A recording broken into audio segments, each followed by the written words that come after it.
The future of the coalition has been dominating federal politics recently. At the start of the week, there was the announcement that for the first time in decades, the coalition would split up. Our party room has got to a position where we will not be re-entering a coalition agreement with the Liberal Party after this election. And yet just 48 hours later, negotiations restarted. The Liberal Party room was called and Susan Lee has confirmed that she's going back to the negotiating table with David Littleproud with every expectation that the coalition will now get back together. So what's happened? Well, it all started, of course, with the thumping election loss endured by the coalition. While the Nationals did lose their deputy leader, Perrin Davey, and didn't manage to get back a seat held by former Nationals MP Andrew Gee, the Country Party felt they had done a lot better than their Liberal Party counterparts. This gave a lot of MPs in the Nationals the sense that they came from a very strong bargaining position when it came to the next coalition agreement.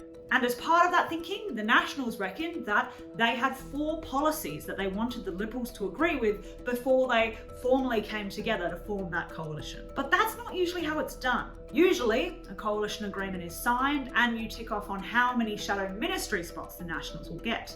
And after that, you have a discussion about policies. This ultimatum, gun to your head kind of political manoeuvring really upset a lot of people in the Liberal Party and prompted its leader, Susan Lee, to on Tuesday announce there will not be a coalition.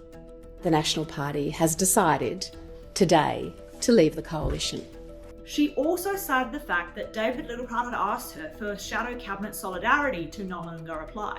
Shadow cabinet solidarity really refers to the fact that everyone in the shadow cabinet needs to be on the same page on policies. David Littleproud later revealed that this was because in 2023, he'd essentially needed to divert from the Liberal Party and go out ahead of Peter Dutton announcing the Nationals' position on The Voice. He talked about this as having technically breached that shadow cabinet solidarity and how the whole thing had really disturbed him and damaged his relationship with Peter Dutton. He said he didn't want that to happen again, and that's why he asked Susan to consider reviewing shadow cabinet solidarity.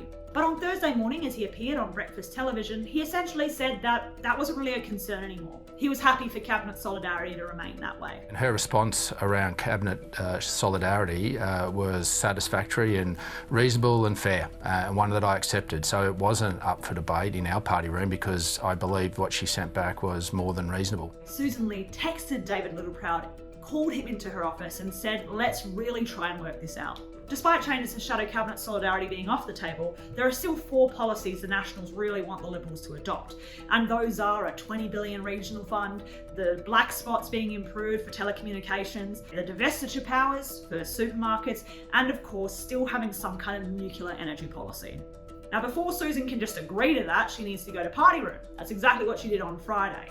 And while there's still a lot of details to be worked out, her party room essentially said, we agreed all of that in principle, now it's up to you to hash it out with David Littleproud. And that's what she's going to do. This could take weeks, but is more likely to take just days. Because despite all of this, both parties really realise they do need to form a coalition to be competitive in the near term, and that this whole exercise has drawn attention away from talking about things that actually matter to Australians, like cost of living. Once Susan Lee and David Littleproud come to an agreement on those 4 policies and how this would work and in what time frame, they'll also agree on the number of shadow ministry spots that the Nationals will have in this term of Parliament. Once that's all sorted, they can sign the coalition agreement, get back together, and we can get on with politics of the day.